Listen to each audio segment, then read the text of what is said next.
Everyone, আজ প্রায় অনেক দিন পর তোমাদের সাথে আমি শেয়ার করছি নববর্ষের দিনের ভিডিওটা। আমার এডিট করতে বসাই হয়নি, তো তার জন্য আমি শেয়ার করতে পারিনি।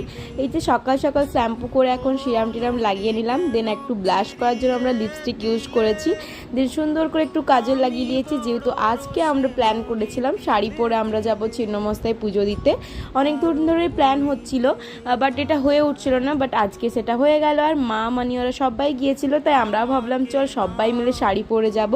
দেন এখন তো এখানে প্রচুর ভিড়, আর আজকে নববর্ষ, আজকে তো সবাই প্রায় পুজো দিতে আসে এখানে, তো আমরাও গিয়েছিলাম।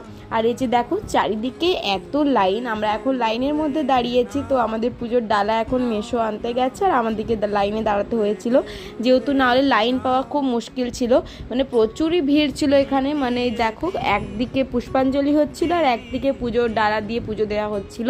আর এই যে লাইনে দাঁড়িয়ে আমরা একটু মজা করছিলাম। তারপর সবাই আস্তে আস্তে পুজো করতে গেল। এই যে দেখো দূরে মায়ের মূর্তি কি সুন্দর লাগছিল। এটা যদিও বা ফোনে ফটো আর কিছু রাখতে নেই, তাও আমি ভিডিও করেছিলাম তোমাদের সাথে শেয়ার করার জন্য। তারপর এখন আমরা একটু বিকেলবেলায় গিয়েছিলাম ঘুরতে, মানে আমরা ভাবছিলাম কোথায় যাওয়া যায়, তো তার জন্য একটু ভাবলাম চল স্টেশন থেকেই ঘুরে আসা যাক। যেহেতু অনেক দিন আমরা স্টেশনের এই সাইডে ঘুরতে আসিনি, তো তার জন্য সবাই মিলে একদম একটা স্টেশন ট্যুর হয়ে গেল আমাদের। মানে অনেক দিন ধরে ভাবছিলাম যাব ঘুরতে।